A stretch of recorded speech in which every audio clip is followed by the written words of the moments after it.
میری اور میرے ہسبینڈ کی ڈیورس ہو گئی تھی۔ میں پوری طرح ٹوٹ گئی اور کچھ عرصہ اکیلا رہنا چاہتی تھی۔ میرا 6 سال کا ایک بیٹا بھی تھا، وہ میرے پاس تھا۔ میں نے ڈیسائیڈ کیا کہ میں اپنے بیٹے کو لے کر کسی دوسرے شہر چلی جاؤں گی۔ میں نے اپنے ماں باپ سے اجازت لی۔ میں پڑھی لکھی تھی اور کافی امیر تھی، میرے پاس گاڑی بھی تھی۔ میرے ماں باپ نے کہا کہ تم اکیلی ہو، تم کس طرح مینیج کرو گی؟ میں نے کہا سب کچھ ہو جائے گا۔ جس شہر میں نے جانا تھا وہاں پر میری دوست رہتی تھی، اس کی چھوٹی سی فیملی تھی۔ اس نے کہا ادھر آ جاؤ، میں تمہیں ایک چھوٹا سا گھر رینٹ پر لے دوں گی۔ میں نے اپنے بچے کو ساتھ لیا اور اس کے پاس چلی گئی۔ اس نے گھر کا پہلے ہی انتظام کر دیا تھا۔ میں 2 دن اپنی دوست کے گھر ٹھہری۔ اس نے اپنے گھر کے قریب ہی میرے لیے گھر ڈھونڈ رکھا تھا۔ اس نے ایمرجنسی گھر ڈھونڈا تھا۔ گھر بہت پرانا اور بہت بڑا تھا۔ گھر بہت دیر سے بند پڑا تھا اور اندر سے بھی کافی گندا تھا۔ میری دوست نے میری بہت ہیلپ کی، گھر کو صاف کرنے میں اور ہر چیز کو ٹھیک کرنے میں۔ میں اس گھر میں سیٹل ہو گئی۔ اس کے 2 بچے تھے۔ جہاں اس کے بچے اسکول پڑھتے تھے اس نے میرے بیٹے کو بھی وہاں داخل کروا دیا، اور جہاں خود جاب کرتی تھی مجھے بھی جاب دلوا دی۔ گھر بہت خوفناک سا لگتا تھا، ہر طرف خاموشی اور ویرانگی تھی، اور گھر میں ہم دونوں کے سوا اور کوئی نہ تھا۔ بس وقت ایسے ہی گزرنے لگا۔ میری دوست کے بچے جب اسکول سے گھر آتے تو میرے بیٹے کو بھی اپنے ساتھ لے آتے تھے۔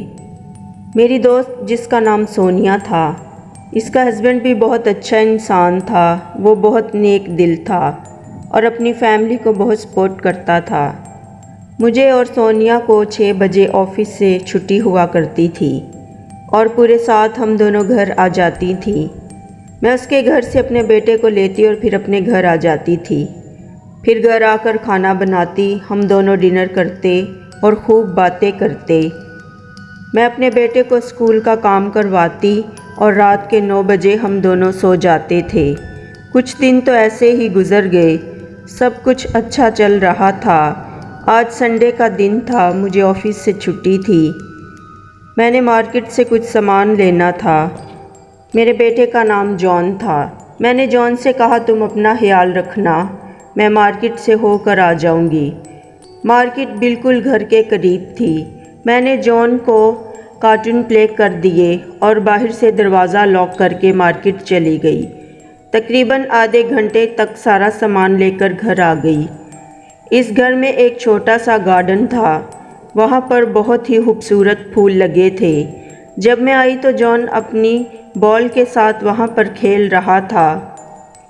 میں نے جان سے پوچھا جان بیٹا تم اکیلے ڈرے تو نہیں؟ جان نے کہا نو موم، میں نے تو بہت انجوائے کی، میرا دوست میرے ساتھ تھا، ہم دونوں خوب کھیلے، ہم دونوں نے خوب باتیں کیں۔ جان نے بتایا کہ اس کا کوئی دوست ہے جس کا نام سنی ہے، وہ یہیں پر رہتا ہے۔ میں نے سوچا یہاں تو ہم دونوں کے علاوہ اور کوئی نہیں ہے۔ جان بیٹا یہ تم کیا بول رہے ہو؟ میں نے سوچا بعض اوقات بچے جب اکیلے ہوتے ہیں تو خود سے ہی باتیں کرتے رہتے ہیں، شاید جان بھی خود سے باتیں کرتا ہے اور اس نے اس لیے کہا ہے کہ میرا کوئی دوست ہے۔ میں نے کہا اوکے جان، چلو اب اندر چلتے ہیں۔ میں جان کو لے کر گھر کے اندر آ گئی۔ میں نے جان کے لیے ڈنر ریڈی کیا، ہم دونوں نے مووی دیکھی اور ساتھ میں ڈنر کیا۔ میں گھر کے کام کرنا شروع ہو گئی اور رات کے 8 بج گئے۔ میں نے جان سے کہا چلو بیٹا سونے چلتے ہیں۔ جان اور میں ہم دونوں ایک ہی روم میں سوتے تھے، مگر جان کو پتہ نہیں کیا ہوا۔ اس نے کہا موم مجھے ساتھ والے روم میں سونے دیں۔ میں نے کہا نہیں جان تم میرے ساتھ سو جاؤ، مگر وہ نہ مانا۔ اسے بھی صبح اسکول جانا تھا اور مجھے بھی میری جاب پر۔ میں نے کہا اوکے، مگر صرف آج کے دن۔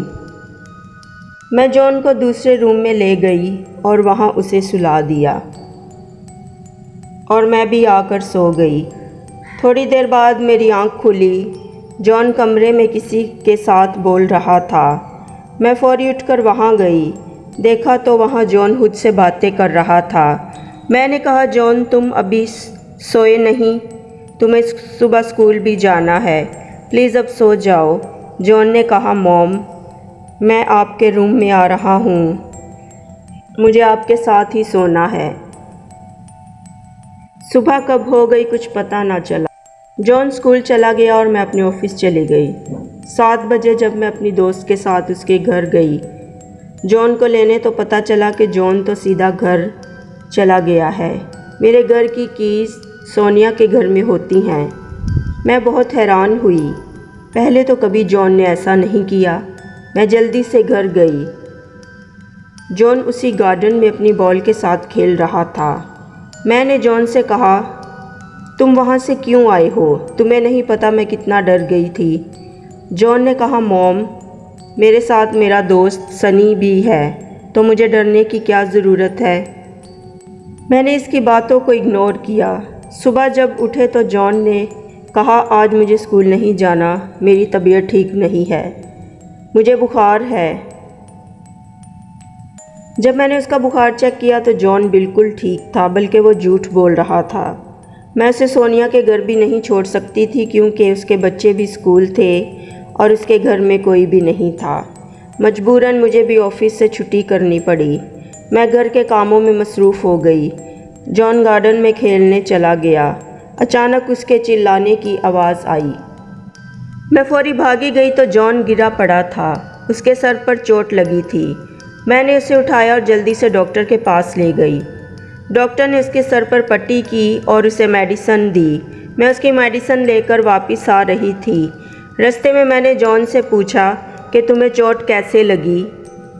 جان نے کہا، موم سنی نے مجھے دھکا دیا تھا، وہ مجھے اپنے ساتھ لے کر جانا چاہتا ہے۔ میں نے کہا، بیٹا وہ تمہیں کہاں لے کر جانا چاہتا ہے؟ جان نے بتایا کہ گارڈن کے پیچھے دلدل ہے، وہ مجھے وہیں اپنے ساتھ لے کر جانا چاہتا ہے۔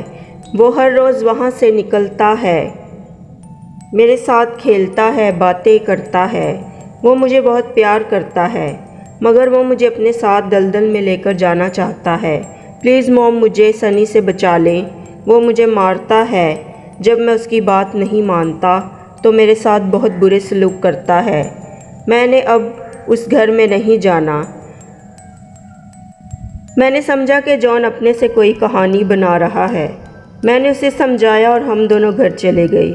جب گھر آئے تو گھر کی ہر چیز بکھری پڑی تھی۔ میں نے تو گھر کا سارا کام کیا تھا۔ میں بہت حیران ہوئی، لہٰذا میں جان کو اپنے کمرے میں لے گئی۔ جب میں جان کے لیے کچھ کھانے کے لیے لینے جا رہی تھی تو جب واپس آئی تو جان رو رہا تھا، اس کے چہرے پر تھپڑ کا نشان بنا تھا۔ میں نے پوچھا، جان یہ کس نے مارا ہے؟ اس نے کہا، موم سنی نے۔ میں نے جان کو چپ کروایا اور کھانا کھلایا اور اسے میڈیسن دی۔ رات کو میں پانی لینے کے لیے کچن کی طرف گئی تو میں نے اپنے کمرے میں لگے ہوئے آئینے میں ایک بچے کو دیکھا۔ اس کی پوری باڈی گیلی پڑی تھی اور اس کا چہرہ بہت خوفناک تھا۔ اس کی پوری باڈی اور چہرہ گلا سڑا تھا۔ وہ بالکل جان کے بیڈ کے پاس کھڑا تھا۔ میں بہت ڈر گئی۔ اس کی نظر جب مجھ پر پڑی تو وہ فوری وہاں سے غائب ہو گیا۔ میں نے دروازہ اندر سے لاک کیا اور ڈرتی رہی۔ ساری رات اس طرح گزر گئی۔ میں اٹھی تو باہر گارڈن سے جان کی چلانے کی آوازیں آ رہی تھیں۔ سنی کی روح اسے گھسیٹتے ہوئے دلدل کی طرف لے کر جا رہی تھی۔ میں نے فوری جان کی ٹانگیں پکڑیں اور اسے اپنی طرف کھینچا اور بہت مشکل سے اسے چھڑایا۔ اسے گاڑی میں بٹھایا اور وہاں سے نکل کر اپنی دوست سونیا کے گھر چلی گئی۔ وہاں جا کر سونیا کو سب کچھ بتایا جو ہمارے ساتھ ہوا تھا۔ سونیا بھی یہ سب باتیں سن کر بہت پریشان ہوئی۔ اس نے گھر کے مالک کو کال کر کے پوچھا کہ اس گھر میں کیا ہوا تھا جو ہمارے ساتھ یہ حادثات پیش آئے ہیں۔ اس گھر کے مالک نے بتایا کہ اس گارڈن میں دلدل کا بہت بڑا کھڈا ہے۔ میرا بیٹا 9 سال کا تھا، وہ کھیلتے کھیلتے اس میں گر گیا اور اس کی موت ہو گئی۔ مجھے سب کچھ سمجھ آ گیا کہ یہ سنی کی روح تھی جو جان کو بھی دلدل میں ڈبا کر مارنا چاہتی تھی۔ سنی کو مرے ہوئے 2 سال ہو گئے تھے، تب سے یہ گھر بند پڑا تھا۔ شکر ہے خدا کا ہم دونوں بچ گئے اور میں جان کو لے کر اپنے ماں باپ کے پاس واپس آ گئی۔